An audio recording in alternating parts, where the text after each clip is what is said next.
आपके ward number 28 में कितना कुछ काम हुआ। पूर्व सभासद थे फ़खरे आलम जी, कितना काम किया उन्होंने, किस तरह से? बहुत काम हुआ। हमारे सभासद जी ने बहुत काम किया कि 42 वार्डों में आदर्श वार्ड हट्टी मदारी घोषित हुआ।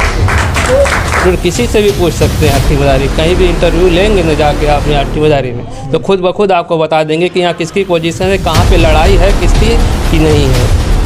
जो यहाँ के पूर्व सभासद थे फ़खरे आलम जी, वो दो बार जीत चुके हैं सभासद यहाँ से, तो क्या उनकी जो जिम्मेदारियाँ थी वो आप अब निभा पाएंगे, क्योंकि आपको लड़ा रहे हैं? जी इंशाल्लाह निभाएंगे, उससे बेहतर निभाने की कोशिश करेंगे। मेरी किसी से लड़ाई नहीं है, मेरी सिर्फ ये हट्टी मदारी की जनता ने ही मैं चुनाव समझ लो हट्टी मदारी की जनता ही लड़ रही है चुनाव।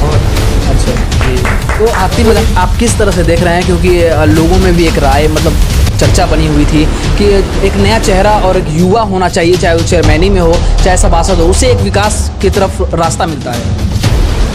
क्या कहेंगे? स्वागत है आप सभी का 40 न्यूज़ में। इस वक्त हम उत्तर प्रदेश के मऊ जनपद में मौजूद हैं। आपको बता दें कि नगरीय निकाय की घोषणा हो चुकी है और ऐसे में सभी प्रत्याशियों को सिंबल भी मिल चुके हैं और सभी प्रत्याशी लगातार लोगों के बीच और जनता के बीच जाकर के जनसंपर्क कर रहे हैं। हम बात करेंगे नगर पालिका के सभासदों की, और सभासदों की बात हमारे साथ सभासदों की बात हम इसलिए कर रहे हैं क्योंकि हमारे साथ इस सभासद प्रत्याशी मोहम्मद दानिश भाई मौजूद हैं। इनसे जानने की कोशिश करेंगे कि इनका जो रोल है सभासद के प्रत्याशी होने का, किस तरह से ये निभाएंगे और क्या कुछ मुद्दे लेकर के जनता के बीच जाएंगे।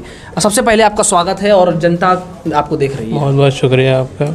जनता से क्या कहेंगे आप? सबसे पहले जनता से मैं यही कहूँगा कि पिछले 5 सालों से मैं बहुत मेहनत कर रहा हूँ आवाम के लिए जी, और इंशाअल्लाह इस बार हमको जिताइए, जिता के सबसे कम उम्र का युवा नेता जो हट्टी नगर पालिका में भेजिए, ताकि एक मिसाल बने हट्टी मदारी की जी, कि वाकई हट्टी मदारी वालों ने हट्टी मदारी के इतने छोटे लड़के को नगर पालिका में भेजा है।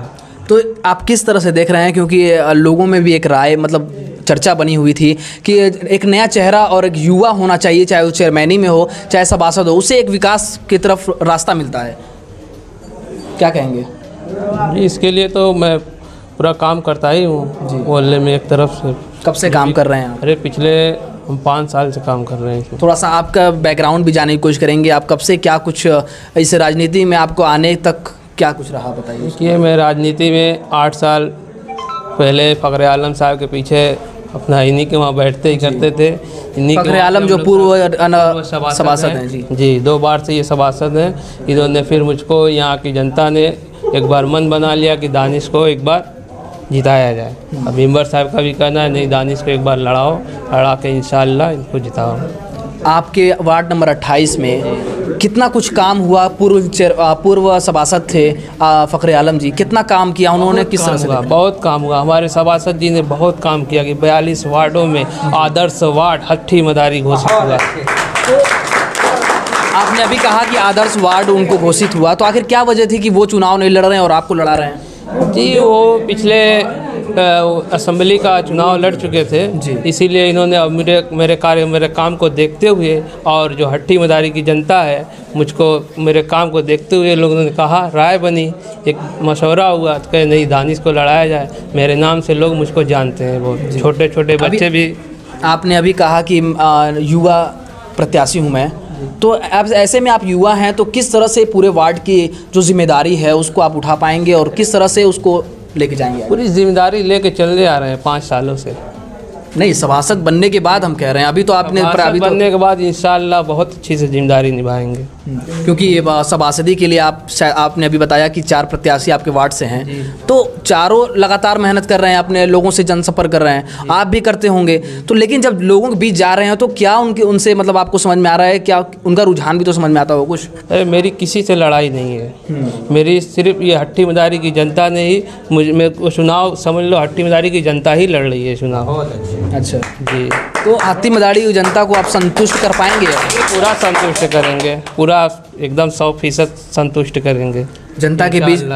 जी, जनता के बीच में एक ये भी होता है कि हमारा प्रत्याशी या हमारा सभासद जो भी ऐसा हो, वो हमारे सुख दुख में हमेशा साथ रहे, हमारे साथ 2 कदम चल सके। तो आप क्या चलेंगे उनके साथ? जी चलते आ रहे हैं पिछले, तभी तो इतना मुझको यहाँ पे खड़ा किया गया है। मैं किसी का भी कोई ये रहे, कहीं जाना रहे 12 बजे 2 बजे, कभी रात को फूद आती है, डोर टू डोर किसी से भी पूछ सकते हैं हट्टी मदारी। कहीं भी इंटरव्यू लेंगे ना जाके आप यहाँ हट्टी मदारी में, तो खुद ब खुद आपको बता देंगे कि यहाँ किसकी पोजीशन है, कहाँ पे लड़ाई है किसकी की नहीं है।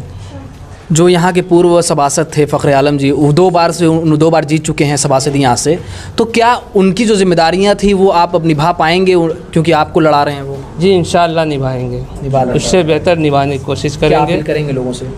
लोगों से यही अपील करेंगे कि 11 मई को सुबह 7 बजे से पोलिंग खुलेगी, जाके अपना, मेरा चुनाव निशान है झोपड़ी, गरीबों का चुनाव निशान झोपड़ी, वही को जाके थप्पा लगा के भारी अक्सरियत वोटों से।